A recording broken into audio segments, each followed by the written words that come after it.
Bonjour mes élèves de 4e, nous revoilà ensemble pour parler cette fois-ci du grain C, produire des ovules. Nous avons donc étudié ensemble déjà le grain A, les rappels sur la puberté, le grain B, produire des spermatozoïdes. En principe, vous avez recopié vos leçons et vous avez collé vos activités. Donc nous pouvons passer au grain C. Il nous faudra donc une nouvelle double page. Et ensuite, on se dirige à nouveau sur le magnifique site de Madame Dussert, sur madamedussert.fr. On se retrouve à nouveau sur les cours 4e thème 3. À nouveau, nous allons cliquer sur parcours 4. Nous avons donc déjà noté le grand A, nous avons noté le grand B, nous pouvons passer au grand C. Donc sur notre nouvelle double page à droite, on peut noter le titre « Grain C, produire des ovules ». Vous pouvez mettre pause, le temps de noter le titre. Une fois qu'on a noté le titre, on peut imprimer l'activité. Cette activité, je vais également l'envoyer sous forme de PDF dans le cahier de texte. On clique donc sur « Activité » et la voilà. Je la lis.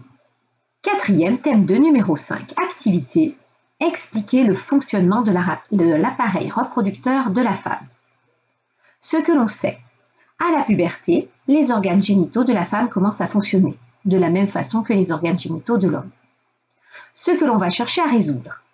Ce que je vous propose, c'est à nouveau de mettre pause et d'essayer tout seul de trouver le problème d'aujourd'hui. À votre avis, à quoi va nous servir cette activité? Qu'est-ce qu'elle va nous permettre de découvrir? Quel va être le problème de ce jour? J'espère que vous avez mis pause, j'espère que vous avez tenté d'écrire la solution. Moi, ce que je vous propose aujourd'hui, c'est de résoudre le problème. Comment fonctionne l'appareil reproducteur de la femme?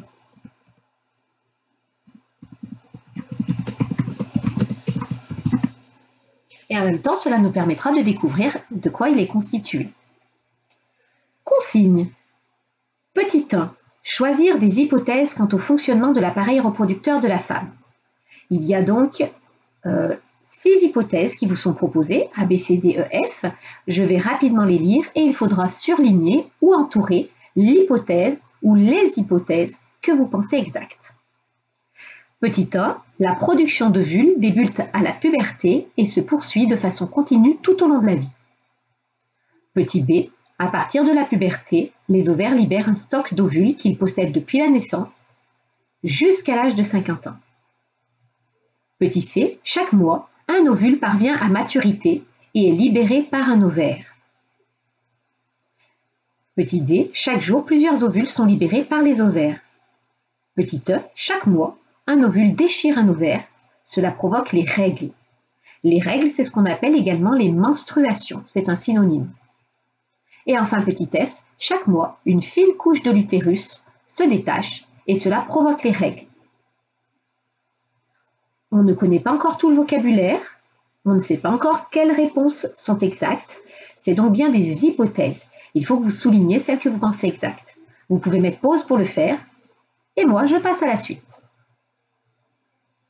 Petit 2.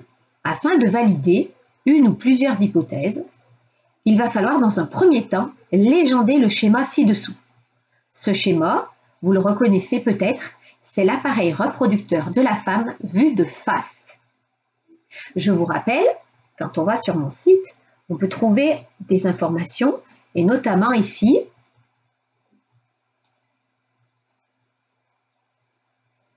une vue de profil de l'appareil reproducteur. Donc ici, il se trouve de ce côté-là. Là, c'est l'appareil digestif, c'est le gros intestin avec l'anus. Et là, c'est la colonne vertébrale. Nous avons ici la vessie avec ici l'urètre, le petit conduit qui permet à l'urine de sortir, et ici l'orifice urinaire. Donc chez la femme, il y a 2 orifices. Ce n'est pas comme chez l'homme où il y a un orifice à l'extrémité du pénis pour permettre à la fois la sortie de l'urine et du sperme. Chez la femme, on a bien 2 orifices. On le voit bien de profil. Mais de profil, on ne voit pas complètement l'appareil reproducteur, c'est pour ça qu'il est plus facile de le représenter de face. Donc de face, on voit ici à peu près la taille réelle à l'intérieur du corps de la femme. Et on voit ici d'un peu plus près. Donc toutes ces différentes parties que l'on voit ici, on va apprendre à les nommer grâce à notre activité. Pour cela, il va falloir lire le petit texte et chaque mot qui sera souligné, on va pouvoir le placer en légende. Bien évidemment, il n'y a pas les traits de légende, il n'y a pas encore les flèches, c'est donc à vous de faire les flèches. Et normalement, je ne devrais pas le préciser, mais c'est obligatoire d'utiliser une règle et un crayon de papier. Je lis le texte. L'ovule est expulsé au niveau de l'ovaire, son lieu de fabrication, puis est capturé par le pavillon des trompes. Les trompes conduisent jusqu'à l'utérus. L'utérus possède une paroi interne, la muqueuse. Lors d'un rapport sexuel, le pénis passe par l'orifice génital, puis les spermatozoïdes sont libérés dans le vagin. Ils traversent ensuite le col de l'utérus pour parvenir dans l'utérus et pénétrer dans les trompes jusqu'à l'ovule. Je vous propose donc de mettre pause et d'essayer tout seul de placer ces mots. S'ils sont faux, ce n'est absolument pas grave. Il vaut mieux tenter, rater, plutôt que d'attendre et de recopier simplement la correction. Sinon, vous ne travaillez pas et vous ne vous permettrez pas de vous améliorer. Donc, vous mettez pause et vous essayez tout seul.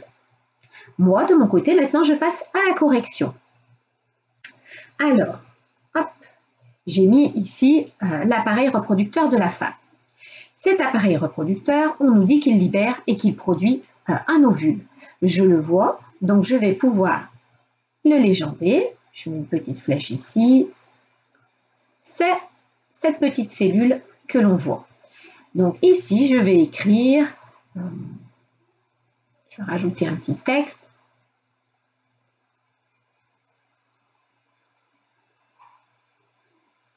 C'est l'ovule. Très bien. Donc l'ovule, il est libéré par l'ovaire. Je vais donc pouvoir légender ici mon ovaire.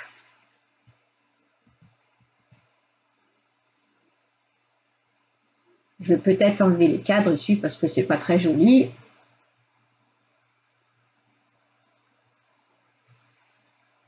Voilà. Donc là, ovaire.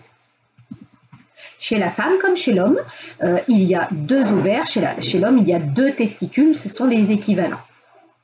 Mon ovule est donc libéré dans les trompes, c'est-à-dire qu'ici, les conduits que nous voyons à droite et à gauche, à côté des ovaires, ce sont les trompes. Ils sont creux, elles sont creuses, et elles permettent d'accueillir les cellules reproductrices.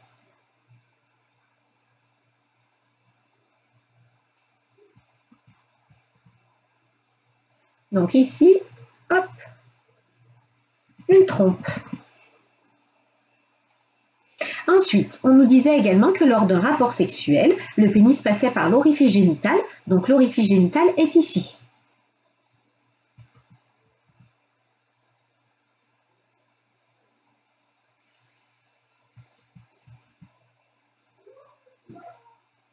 Donc ici, c'est mon orifice génital.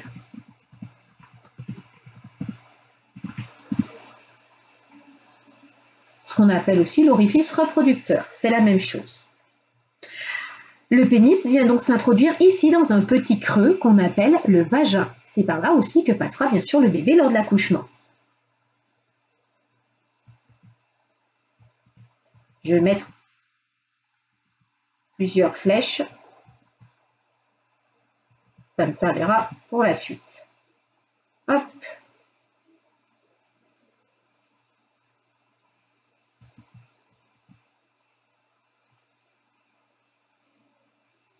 Donc nous avons ce premier petit creux, c'est le vagin. Au fond du vagin, il y a ici un resserrement, c'est ce qu'on appelle un col. Donc ici, cette zone, elle est fermée, elle est protégée pour ne pas accéder à ce deuxième creux. On verra pourquoi dans un instant. Donc cette zone resserrée, refermée, c'est ce qu'on va appeler le col de l'utérus. Donc ici,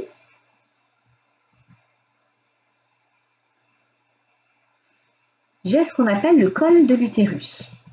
Il est tout enfermé, sauf lors de l'accouchement. Et souvent d'ailleurs, on donne sa dilatation lorsqu'on entend qu'une femme va bientôt accoucher. On dit elle est à 5, elle est à 6, elle est à 7, elle est à 8, elle est à 9.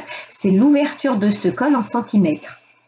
Donc ce col, en principe, il est tout le temps fermé, sauf lors d'un accouchement, puisque le bébé va être en fait dans ce creux. Et il sera protégé, bien évidemment, durant 9 mois à l'intérieur de cette petite cavité. C'est ce qu'on va appeler, elle est capable, cette cavité, bien évidemment, de s'adapter, de s'étirer en fonction de la taille du bébé. Cette petite cavité, c'est ce qu'on va appeler l'utérus. Donc ici, nous sommes dans l'utérus.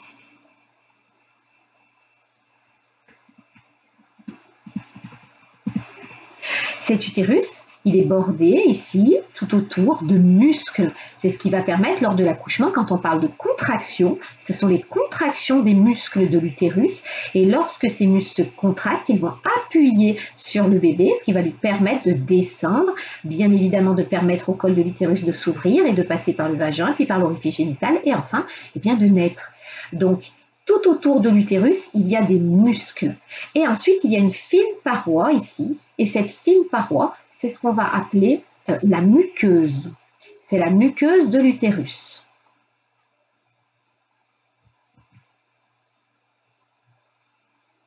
J'espère que vous avez bien écrit au crayon de papier.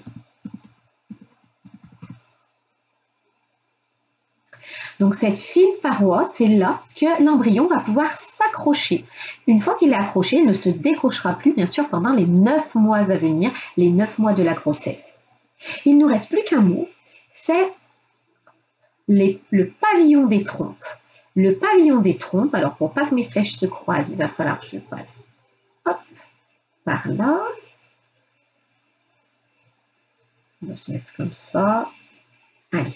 Le pavillon des trompes, c'est en fait l'ovaire n'est pas relié aux trompes, ils ne sont pas accrochés ensemble. Donc si jamais l'ovaire libère un ovule, il pourrait éventuellement tomber dans la paroi abdominale et s'y perdre. Donc dans ce cas-là, malheureusement, on ne pourrait jamais avoir d'embryon qui se développe. Du coup, pour pas que l'ovule tombe dans la paroi abdominale, il y a tout autour de l'ovaire une espèce de petit entonnoir relié aux trompes, c'est ce qu'on appelle le pavillon. Le pavillon des trompes. C'est quasiment parfait, il ne manque plus qu'une seule chose, le titre. Donc dans un petit coin, on va pouvoir rajouter un titre. Cette fois-ci, on peut lui mettre un contour quand même. Allez, on va se mettre en rouge. C'est donc le schéma de l'appareil reproducteur de la femme, vu de face. Et là, c'est parfait. Si on a fait ça, eh bien, on a niveau expert. Si on a bien évidemment tracé à la règle, écrit au crayon de papier, on a pu reconstituer tous les éléments de l'appareil reproducteur de la femme. Et je vous en félicite. Une fois qu'on a fait ça, on va pouvoir passer à la partie B. Avant de passer à la partie B, on va regarder une petite animation sur l'ordinateur. Donc la partie B, elle va nous permettre en fait de retracer ce qu'on appelle les cycles féminins d'une femme. On parle de cycle au pluriel parce qu'il y a en réalité le cycle de l'ovaire, mais aussi le cycle de l'utérus. Pourquoi on parle de cycle, d'activité cyclique? C'est parce que vous allez voir, eh bien, ça recommence au bout de plusieurs jours à l'identique. Pour bien voir ce cycle, il nous faut donc une petite animation. Cette animation, elle est disponible grâce au logiciel ici, les cycles féminins. Je vais cliquer dessus et je vous conseille à la maison de faire pareil pour vous entraîner. Et j'appuie sur télécharger. J'enregistre. Et une fois que c'est enregistré, je peux l'ouvrir. Et je vais cliquer sur les cycles de l'utérus et de l'ovaire. Ici, alors, étant donné que l'appareil reproducteur de la femme est symétrique, on n'a représenté que la trompe gauche de la femme avec l'ovaire gauche. Alors, je dis gauche pas parce que je me trompe, hein, mais parce qu'en fait, il y a un effet miroir. Si on se tourne dans le bon sens, il s'agit bien en fait de l'ovaire gauche et de la trompe gauche et du pavillon gauche. Ici, on a l'orifice génital, le vagin, le col de l'utérus, l'utérus. L'utérus avec ses muscles en rose foncé et l'utérus avec sa paroi qui le borde tout autour ici en rose clair. Une femme, pour se repérer dans ses cycles, va compter jour après jour et au bout d'un certain nombre de jours, en moyenne c'est plutôt 28 jours, eh bien on va voir que tout va recommencer à l'identique. Ce logiciel nous permet de voir ce qui se passe, mais comme si le cycle durait 30 jours.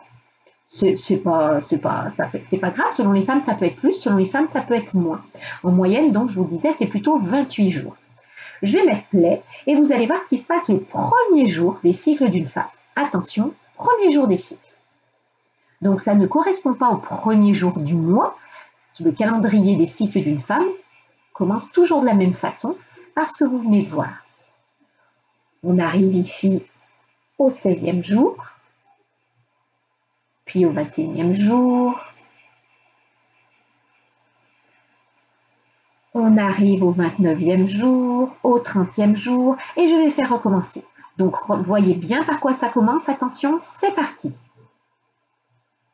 Je mets pause. Qu'est-ce qu'on voit? On voit ici la paroi de l'utérus, la muqueuse, qui est en train de se décrocher et de tomber, d'être évacuée par le vagin et par l'orifice génital. Bien évidemment, cette paroi qui se décroche, ça va entraîner, étant donné que la paroi est très riche en petits vaisseaux sanguins, ça va entraîner aussi une perte de sang. C'est tout simplement ce qu'on appelle les règles. Et vous voyez que ça dure en moyenne 5 jours.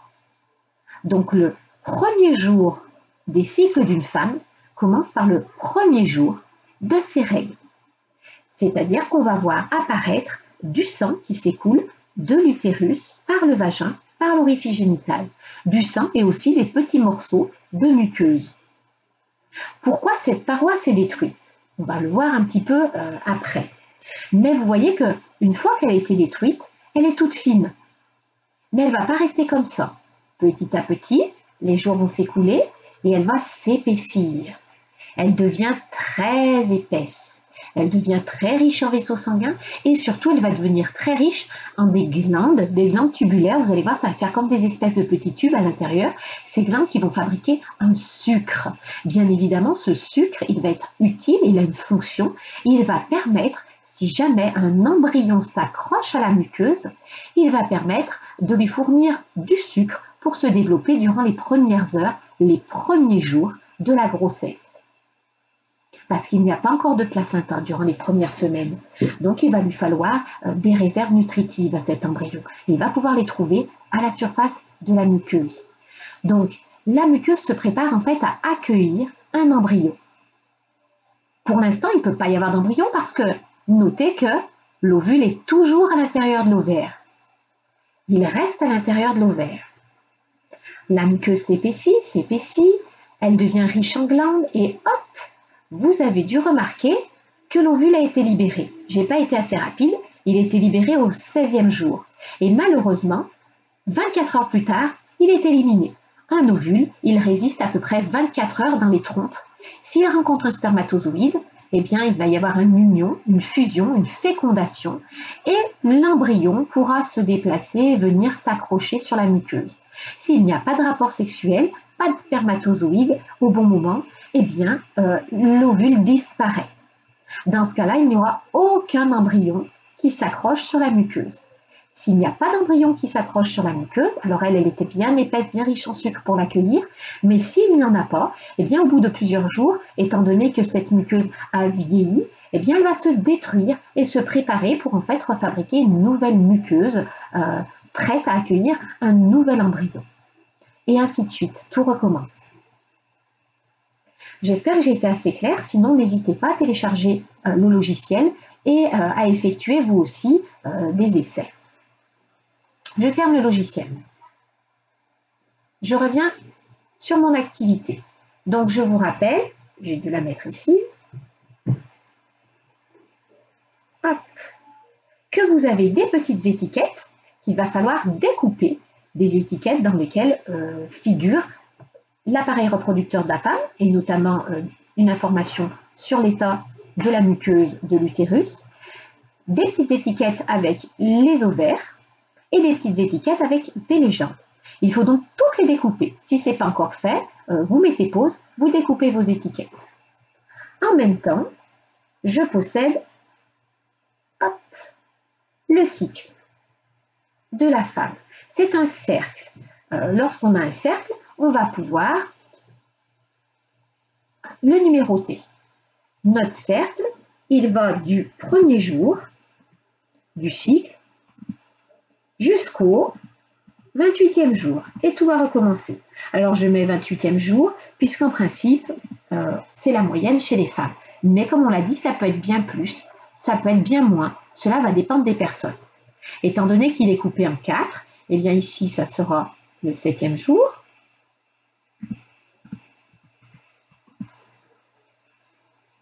Ici, il va s'agir du 14e jour.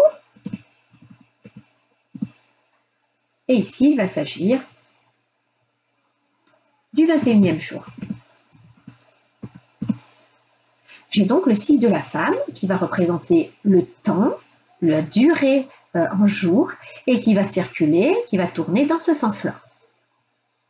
Dessus, je vais donc pouvoir mettre mes petites étiquettes que j'ai dû normalement mettre ici. Alors, je vais attraper la première étiquette. Allez.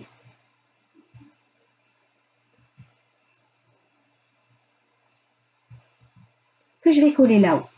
Je vois dans cette étiquette que l'ovule est encore à l'intérieur de l'ovaire. Il n'a pas été libéré. Je sais que la libération a lieu le 14e jour. Alors, pourquoi je dis le 14e jour? Parce qu'en réalité, l'ovulation a tout le temps lieu 14 jours avant la fin du cycle. Tout à l'heure, le cycle durait 30 jours, donc 30 moins 14, ça fait 16. C'est pour ça qu'on voyait sur le logiciel l'ovulation avoir lieu le 16e jour du cycle. Si le cycle dure 28 jours, eh bien 28 moins 14, l'ovulation aura lieu le 14e jour. Si le cycle dure 32 jours, eh bien 32 moins 14, l'ovulation aura lieu le 18e jour. Si le cycle dure que 26 jours, 26 moins 14, l'ovulation aura lieu le 12e jour. L'ovulation a toujours lieu 14 jours avant la fin du cycle. Donc ici, il n'y a pas eu d'ovulation. Moi, elle est un petit peu floue, mon étiquette, mais ce n'est pas très grave. On voit l'ovule à l'intérieur de l'ovaire. Je le colle ici. Ici, à l'inverse, je vois que l'ovule est éjecté de l'ovaire. Donc, je vais pouvoir le mettre au 14e jour. Ici. Je peux le grossir un petit peu. Et ici, je vois cette fois-ci qu'il n'y a plus dans le petit sac, ici dans le petit creux, il n'y a plus d'ovules à l'intérieur de l'ovaire. Les ovules se développent à l'intérieur d'une petite poche. Cette petite poche, lorsqu'elle est vide, elle prend le nom de corps jaune. Corps jaune, c'est un mot important parce qu'en réalité, il a une autre fonction dans l'organisme. Nous, on est encore un petit peu petit pour savoir cette fonction, mais en réalité, il va fabriquer ensuite des hormones qui seront essentielles au bon fonctionnement de l'appareil reproducteur de la femme. C'est pour ça qu'il est noté ici, mais ce n'est pas encore à savoir. Maintenant, nous allons passer aux petites étiquettes avec l'appareil reproducteur. Je vais d'abord choisir les petites étiquettes ici, où on voit la muqueuse s'affiner et où on voit la muqueuse se détacher et tomber. Vous avez donc dû reconnaître qu'il s'agit de la période de règles. Elle commence le premier jour du cycle et elle s'achève en général au 4e, 5e jour du cycle. Donc durant toute cette période, ce sont les règles, les menstruations. Une fois que cela est fini, eh bien la muqueuse va être plutôt fine. Elle va être fine parce qu'elle vient de se détacher et elle ne s'est pas encore refabriquée. Et l'ovule est à l'intérieur de l'ovaire. Donc ma petite étiquette, elle est plutôt dans cette période-là. Puis petit à petit, une fois que l'ovulation a eu lieu, la muqueuse commence à s'épaissir. Elle s'épaissit davantage afin d'accueillir un éventuel embryon. Et elle devient même très épaisse. Comme ça, si un embryon a été fabriqué suite à une fécondation, eh bien, elle va pouvoir s'accrocher pour 9 mois. Et si ce n'est pas le cas, eh bien, à nouveau, le cycle se termine, la muqueuse se décroche, est éliminée et on va en refabriquer une toute neuve. Donc ici, j'ai les menstruations. Durant cette période, les 5 premiers jours du cycle. Juste après les menstruations, eh bien, la muqueuse de l'utérus va être fine. Oh, je l'ai perdu.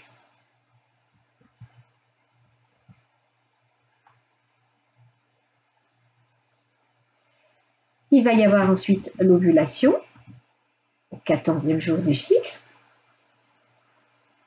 On peut le mettre ici si on veut. Et enfin, la dernière partie du cycle, eh bien, la muqueuse sera épaisse pour accueillir un embryon. Et cela va recommencer. Donc nous venons de représenter le schéma des cycles de l'utérus et des ovaires d'une femme.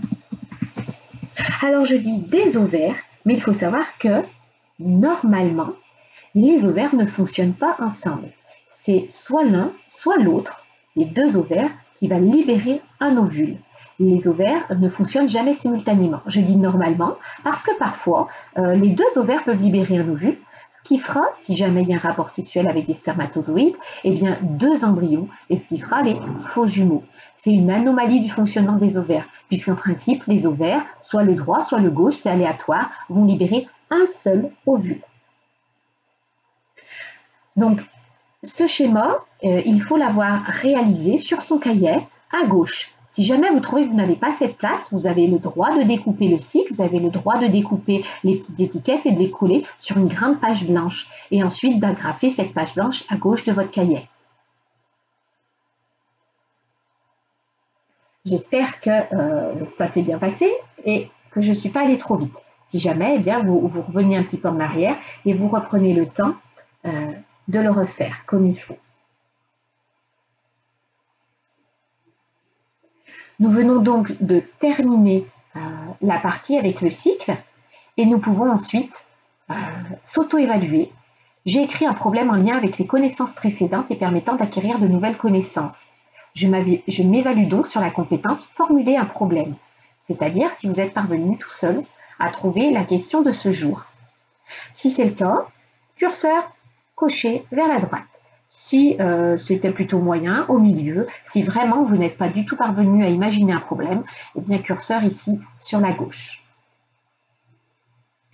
L'activité est terminée. Cette activité, elle nous a permis de découvrir plusieurs choses. Elle nous a permis de découvrir d'une part comment était organisé l'appareil reproducteur de la femme avec ses différentes parties et elle nous a permis aussi de découvrir les cycles sexuels de la femme. Ici, il y a une autre animation. Donc, ces cycles qui sont en général sur une durée de 28 jours, je vous rappelle que ce n'est pas une règle exacte, mais dans tous les cas, même si le cycle dure 32 jours, 33 jours, 35 jours, ou s'il dure 24 jours, 23 jours, eh bien, on sait que l'ovulation a lieu 14 jours avant la fin du cycle. Ici, on a représenté un utérus avec ses muscles en rose, sa paroi ici avec tous les petits vaisseaux sanguins et les glandes, donc la muqueuse. Ici, on a représenté un ovaire avec ici la trompe. L'ovaire, pour l'instant, il est dans son petit sac qu'on appelle un follicule. L'ovule, pardon, ici, est dans un petit sac qu'on appelle le follicule. Et voilà ce qui va se passer. Donc au début, la muqueuse se décroche, ce sont les règles, et puis elle est fine, elle va à nouveau s'épaissir. Au 14e jour du cycle, l'ovule est libéré. Pendant ce temps, la muqueuse s'est encore très épaissie pour accueillir l'embryon. Et s'il n'y a pas eu de rencontre entre un spermatozoïde et un ovule, elle se redétache, et ainsi de suite. Donc là aussi, n'hésitez pas à regarder cette petite animation. Et enfin, sous le titre, à droite, nous allons pouvoir noter la leçon. À partir de la puberté, les ovaires produisent de façon cyclique un ovule jusqu'à l'âge de la ménopause. Qu'est-ce que cela signifie? La ménopause, c'est lorsque, ici, on voit l'ovaire d'une femme et à l'intérieur de son ovaire, on voit son stock d'ovules. Donc les ovules sont dans des petits sacs qu'on appelle les follicules. Eh bien, figurez-vous qu'à la naissance, la petite fille a déjà l'ensemble de ses ovules, c'est-à-dire qu'elle ne va pas les fabriquer au cours de sa vie, elle les a déjà dès la naissance, mais ils ne sont pas encore mûrs. À partir de la puberté, seulement à partir de la puberté, eh bien l'ovaire va se mettre à fonctionner, c'est-à-dire qu'il va faire mûrir un ovule une fois par cycle, donc à peu près une fois par mois, et le libérer. Et ça, durant toute sa vie. Sauf qu'à partir d'un certain âge, en moyenne autour de 55 ans, eh bien l'ensemble du stock d'ovules dans les ovaires aura été épuisé. C'est-à-dire qu'il n'y a plus d'ovules dans les ovaires. C'est ce qu'on appelle la ménopause. À partir d'un certain âge, la femme a vidé tout son stock d'ovules qu'elle avait depuis la naissance dans ses ovaires. Elle ne peut donc plus faire d'enfants. Elle est ménopausée. C'est-à-dire que, elle n'a aucun ovule à l'intérieur de son corps, son cycle s'arrête. Contrairement à l'homme qui produit des spermatozoïdes jusqu'à sa mort, eh bien la femme ne pourra plus, en moyenne à partir de 55 ans, ne pourra plus libérer d'ovules. Chaque cycle dure 28 jours en moyenne et l'ovule est libéré le 14e jour du cycle. C'est l'ovulation. Je vous ai mis ici l'animation d'un ovaire qui libère un ovule. C'est une reconstitution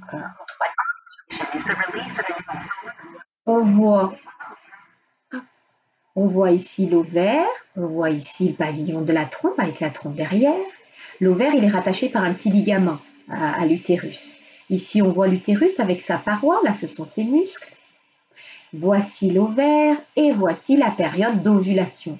Donc à l'ovulation, on voit qu'un ovule est libéré. Il était dans son follicule, le follicule s'est déchiré, l'a libéré.